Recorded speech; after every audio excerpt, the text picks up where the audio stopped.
Hi, I'm Rick Kaler. Thanks for joining me.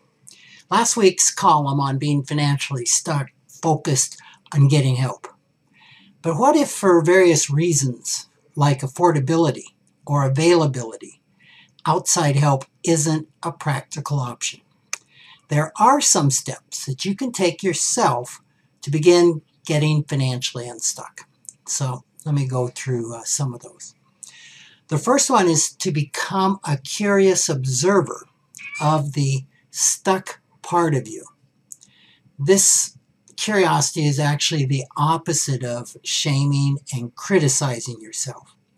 Instead, it's gently questioning this part of you.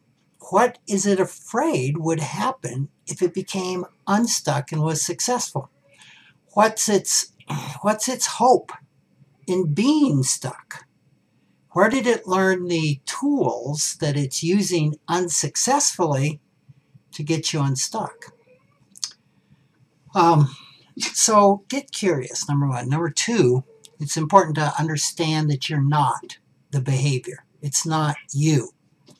Separating yourself from your behavior is really helpful for a couple of reasons. One is to avoid shaming yourself, beating yourself up. I know we've heard that a lot. It's almost psychobabble jargon.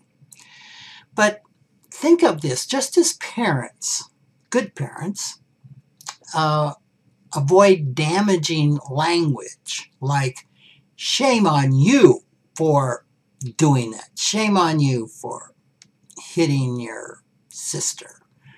You're a bad girl for doing that. All right? That's really hurtful language. Something that would be more constructive would be, you're a good girl. But behavior like when you hit your sister is not appropriate. Second, even apparently logical financial behavior makes perfect sense. I should say even seemingly illogical behavior makes perfect sense when we uncover the core belief behind it. When we look at what is the underlying belief system here, there is almost always an underlying good intention, even when the behavior is harmful. And usually those behaviors were learned when we were kids. They were appropriate back then, just kind of like a money script or a script is to a play. It's appropriate in a certain play, but it's not appropriate when the play changes. And the chances are big that the play has changed, and there's a part of you that's continuing the old behavior. So start a conversation with that behavior. To separate yourself from your behavior is important. Okay, you are not your behavior. Understand the why behind your behavior. Kind of consider opening a conversation with the behavior. Now, you can do this. This is done a lot. It's kind of like, it's called the empty chair method of Gestalt therapy.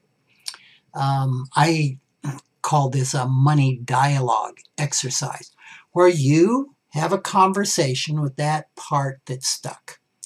And I think it's good to do this, capturing it on paper, writing it out, or do it electronically, typing it out. So here's what I do. I would start by neutrally asking what that behavior does and why does it do that? Okay, or any opening question to the behavior. Then mentally switch places with the behavior and answer as if you're the behavior.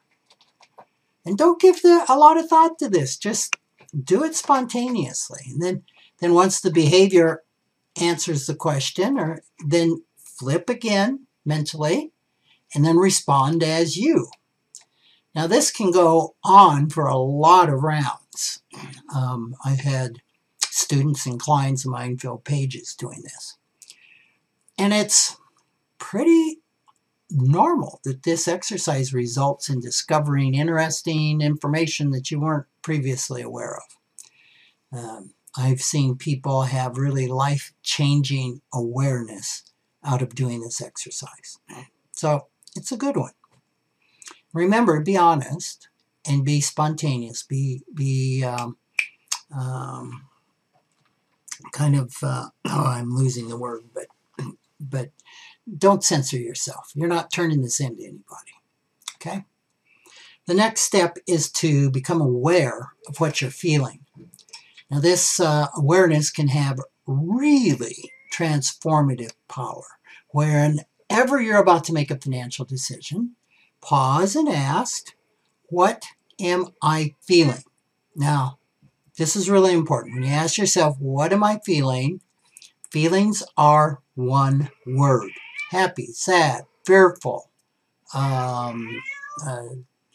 There's hundreds of them. At first, when we ask ourselves, what am I feeling? We typically come out with something like, I'm thinking this is a dumb purchase. Okay, that's not a feeling. All right? So ask again. I'm not sure if I should do this. No, that's another thought. Ask again. What am I feeling? Happy, sad, angry, scared, hurt, betrayed. Keep asking until you get to one word. And you can have more than one feeling about it. You could have several one-word feelings. Okay? So, I think it's worth saying that if you can't easily find a feeling, you're not broken, you're not doing it wrong. It's pretty normal when you start this type of work to struggle to find a feeling. Think about it. If you felt years not feeling feelings, then they just don't pop up and say, here I am. Some people, it works for them to start with finding a body sensation, because a body sensation happens first, and then the feeling is labeled from that. Now, the way to do that is through something called mindfulness meditation. It takes practice, but it can be super helpful in finding feelings. Typically, when you do this, the goal is to quiet the mind, let go of the thoughts, the thinking, and just be with feelings. And again, if you're having a hard time finding feelings, find body sensations. So don't get up or hung up on the thoughts that are merging and rolling around. Experienced meditators call this the monkey mind. You just got all these thoughts coming in. Don't beat yourself up about it. It's normal. Just let them go and focus on the feelings. And an easy way to do this is to do what's called a body scan. Just start at your feet and kind of go up your body and be aware of sensations. And oftentimes, especially when you get into sensations from your hips up, there's often emotions attached with that, or a higher chance. And finally, I think a helpful thing to do is tell another human being about your behavior. Now, of course, this isn't something you can do alone, but it doesn't require working with a therapist or a financial professional. Find someone safe, trustworthy, and then work up the courage to tell them something you haven't told anybody else about your stuck financial behavior. Why would you do this? Well, there's a saying in therapy, you are only sick as your secrets. It's helpful just to get that secret out. And chances are that you'll get some support or even learn you aren't the only one who struggles with being financially stuck. So finally, take advantage of resources to do your own work. Therapist Britt Frank has both a podcast and an upcoming book, I think it's due out in March, called The Science of Stuck.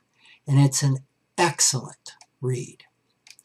Being financially stuck is not a permanent condition. or a character flaw. It's a circumstance that can be changed. Thanks for listening.